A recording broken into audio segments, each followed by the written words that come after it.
Everyone asks the same question. Is living in a shipping container actually cheaper than a mortgage?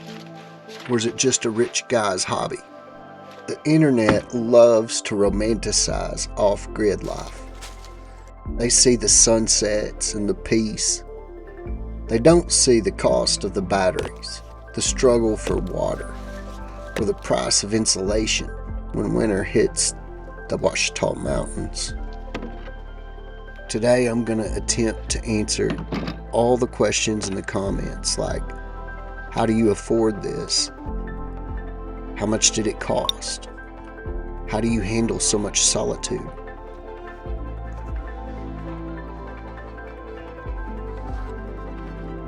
I'm going to explain why I shelled out the cash I did for these battle-born batteries. Instead of going cheap, I'm going to explain the entire layout and cost associated with a solar system. And at the end of this video, I'm going to open my books and show you exactly what the cost to build this and what it costs to live here every month.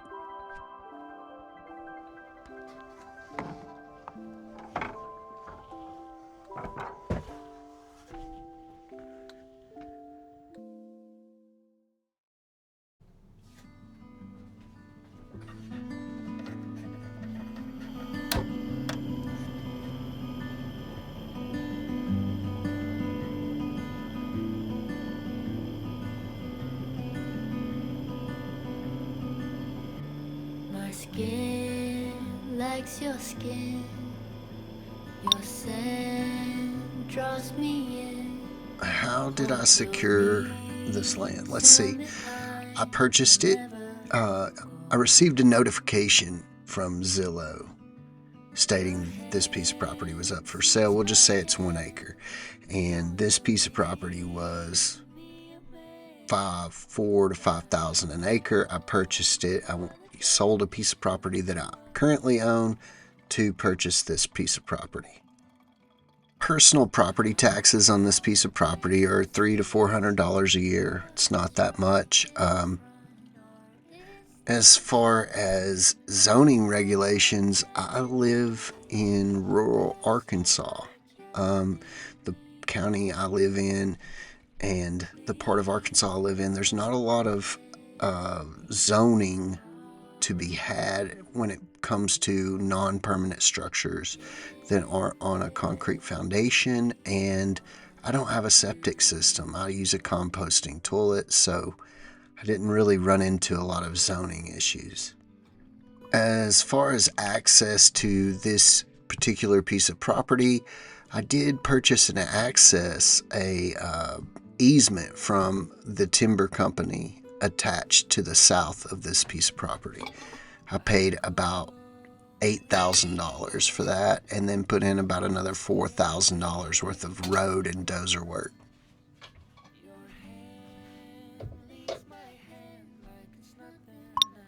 I'm 50, and I've had a full-time job since I was 16. I have gambled and lost, and as of late, I have gambled and won. I took my entire life savings, which was pathetically $15,000, and I was able to snowball it and pay cash for the piece of property that I have now. It doesn't take 300 acres to do this. You can do it on 1 acre. An acre of land in rural Arkansas is $4,000 to $5,000.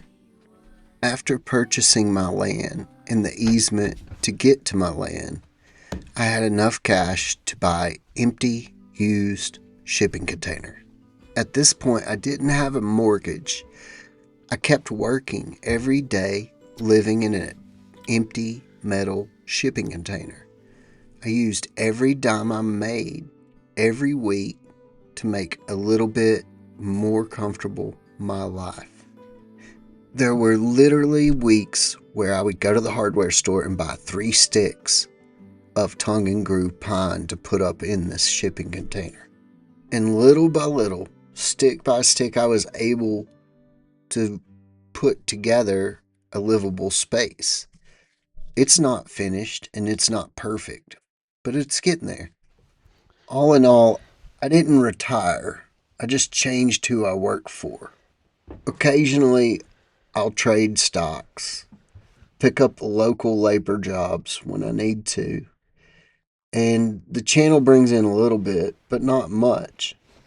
But the most direct way that people support this life is through my shop.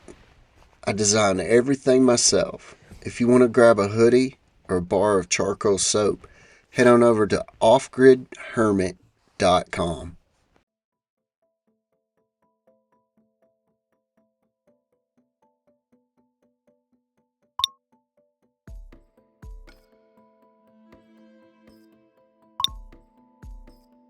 While I do appreciate everyone's concern for my safety and for the lifespan of my batteries and for the safety of my home, my Battleborn batteries are working flawlessly.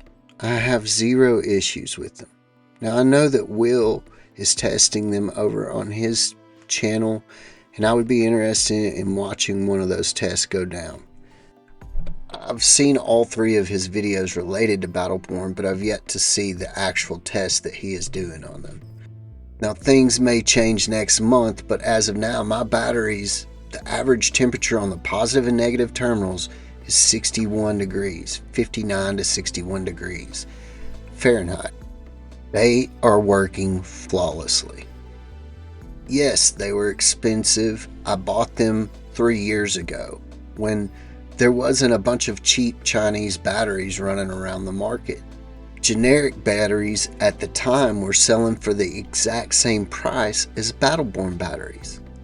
And while $800 to $900 per battery sounds expensive, especially when you're purchasing 12 of them, having access to an electrical engineer that helps you design your system around your solar panels and your battery bank, and then ships you the correct parts and helps you in assisting you in getting that thing up and running is worth a lot of money.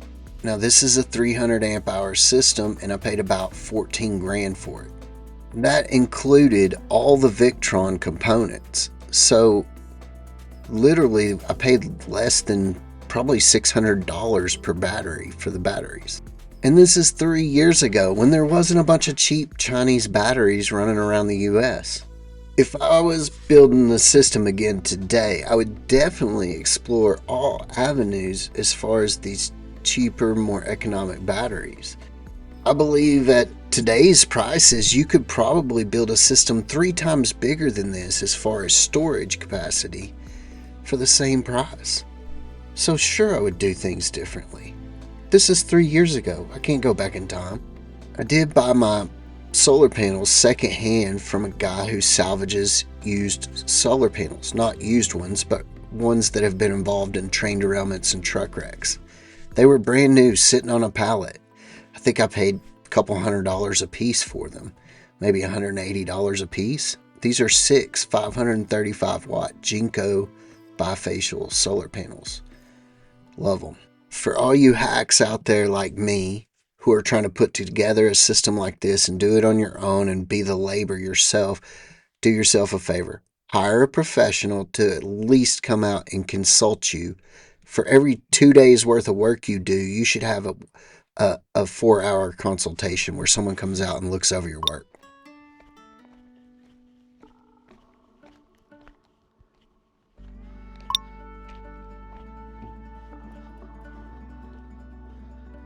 Now on the mountain, there's 2 different types of water. There's the water that I drink and cook with here in the cabin, that me and Marsh and the cats drink. And then there's everything else. About every 2 to 3 weeks, I go through 25 gallons of drinking water. And that means every 2 to 3 weeks, I load these jugs up in the side-by-side, and I drive them down the trails and the dirt roads about 5 miles away to a family well. This isn't a faucet. It's a logistical mission. Now, there's creeks in between here and there.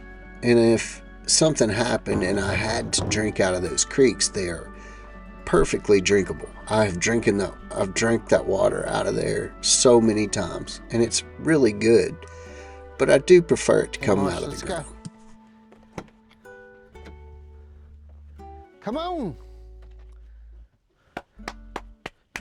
Let's go. Let's go. Let's go. Let's go.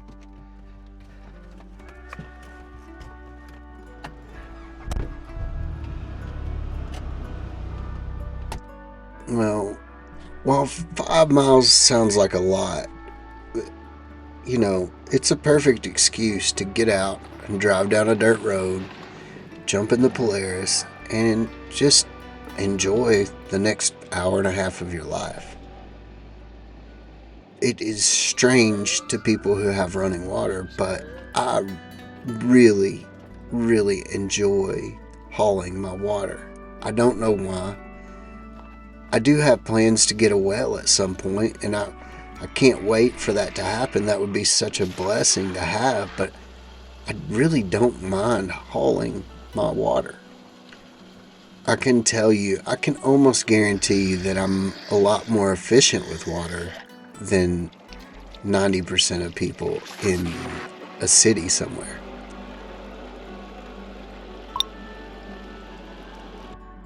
Out behind the solar panels, there is a new school outhouse with a composting toilet inside, instant hot water heater, and I catch rainwater.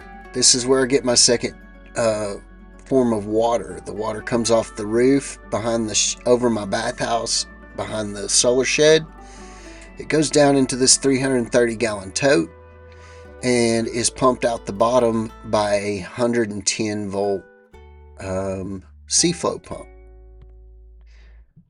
Now, I use this water for everything else. I've hooked a pressure washer up to it and pressure washed my side-by-side. Keep the chickens in 2 tubs of water. They have 10 gallons worth of water that I keep them topped off in. I take showers in this water. I've got an instant hot water heater. I've got 150, 200 feet of hose to water all of my trees, my fruit trees, my garden. And coming this spring, I'm pretty sure by this spring I will have at least 1, if not 2 more totes for the garden. The garden took a lot more water than I expected last year. I never ran out, but I did get very close there at one point in time. So I think I'm going to expand that this spring when I'm getting spring rain to make sure that I have plenty of water. Inside the bathhouse is a new school outhouse. There's a compost toilet a short walk from the shipping container inside that door there, and that's where I do my business. But for everything else, the sky provides. The rainwater system feeds the garden, the chickens, the dogs and cats, and even the wild birds. And this water is free, but only if you build the infrastructure to catch it. I think I have around $600 invested in this bathhouse. There's probably another $200 to $300 invested in the rainwater collection system. Then the outdoor shower, I believe, was a couple of $100, $250 on Amazon. I absolutely could have put more insulation in between the studs of the shipping container. The studs are spaced 1.5 inches away from the metal. That means there's 1.5 inches of foam behind the studs that you can't even see. So there's 3 to 4 inches on the south facing wall. There is 3 to 4 inches on the ceiling. There is 2 to 2.5 inches on the north facing wall and the floor underneath the floor of the shipping container. The foam used in my shipping container is an XPS rigid closed cell foam. It is inert and sealed. Once it is cured, it is totally harmless. And if I really wanted to add more insulation, I would do this. I would add insulation to the outside and clad the outside with some sort of siding. So, all in all, my shipping container holds temperature very well. When it's 30 degrees outside, I can build a fire in the evening, get it up to 74, 73 in here, go to sleep, and I wake up the next morning at 25 degrees. It's outside, and inside it's in the neighborhood of 65 degrees. By using closed cell foam up against the metal, that means that water can no longer reach that metal. That secures all of your breathing, your dog's breathing, your animal's breathing, you boiling water. All of that moisture doesn't get to touch the metal. It doesn't get past the outer layer of insulation. And that outer layer of insulation stays dry. And as far as moisture goes, from what I've seen, 34% moisture, humidity in my shipping container. Humidity is not the issue. I need more humidity, not less. In the wintertime, that's the case. In the summer, the mini split does a great job of getting rid of all the humidity inside. And I think it may be even more efficient now with the deck and the roofs on than it was last summer. So I don't know how it'll be next summer, but I'm pretty sure it'll be better. So I built the roof over the lower deck to where in winter, when the sun is low, the sun can still shine into the cabin, getting passive solar and heating up the cabin during the daytime. But in the summertime, the sun is high, straight up and down. That sun will no longer come into my shipping container. And then there's a roof above my shipping container. So we're talking probably about a 15-degree swing in temperature change just from adding the decks to the roof and to the front of the shipping container.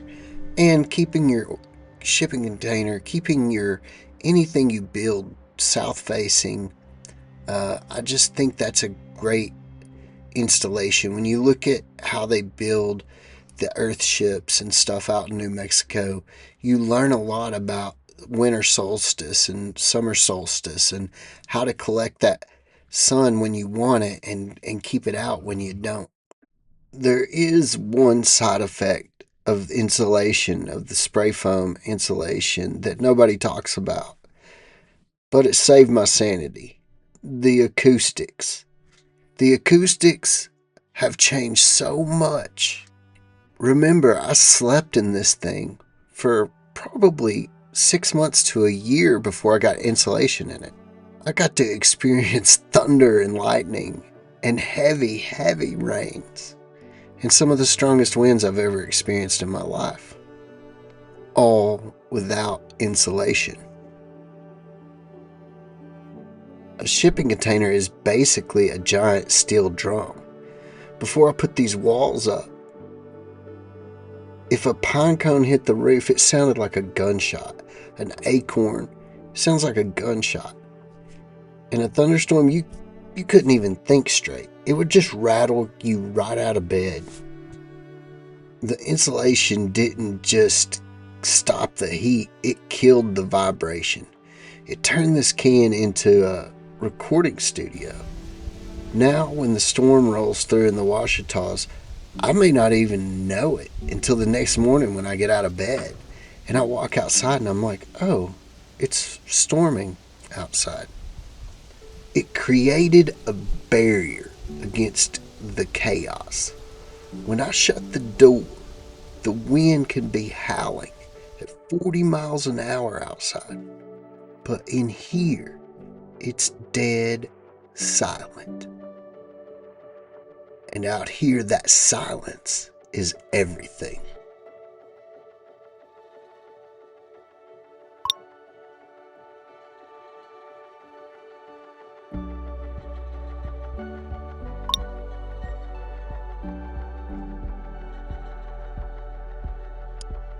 Where are you exactly? Don't you get lonely out there all by yourself?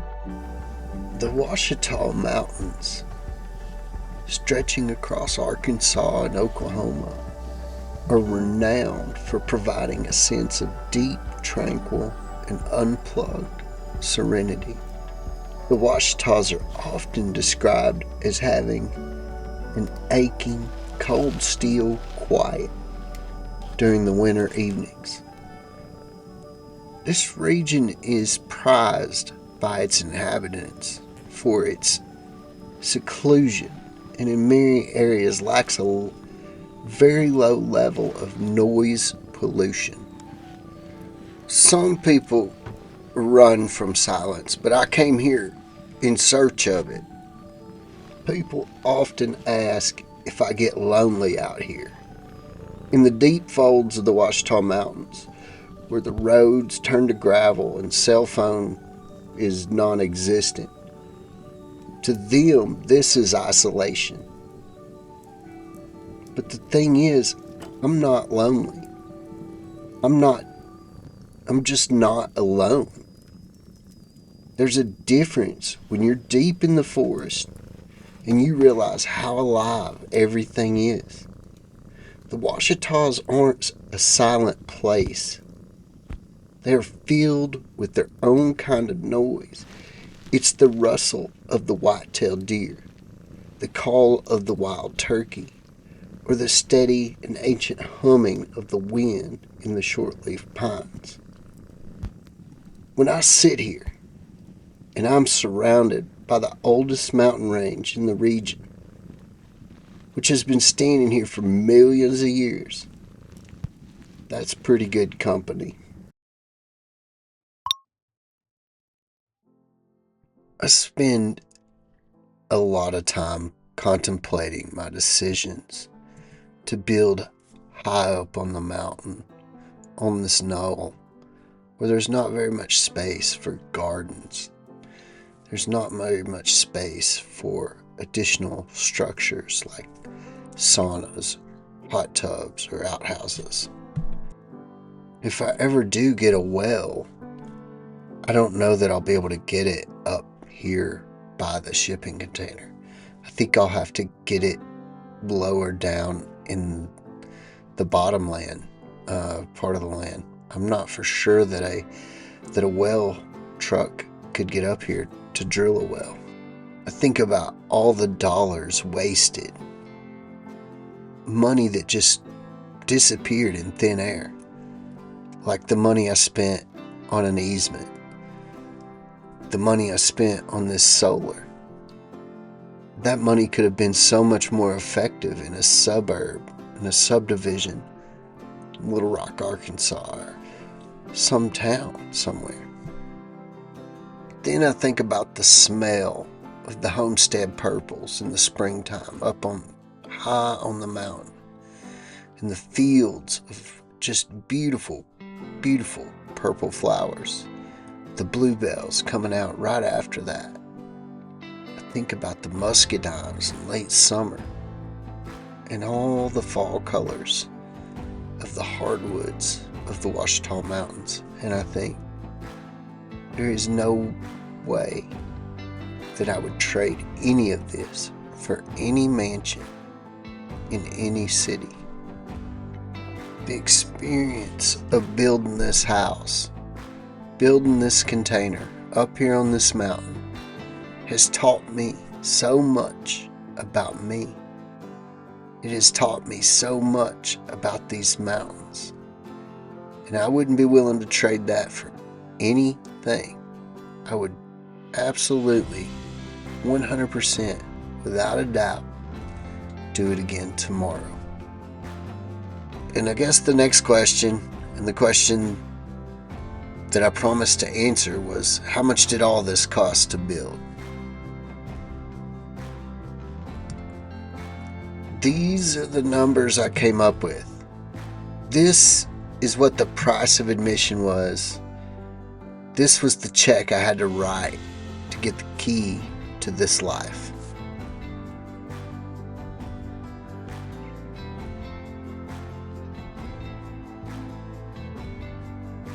But Building it is one thing, surviving here is another. Here's exactly what I spent last month, and to keep the lights on and the fridge full.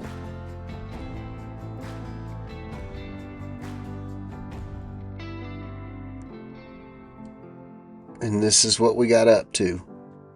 With my monthly cost to live on the mountain, with no mortgage, no rent, just the basics.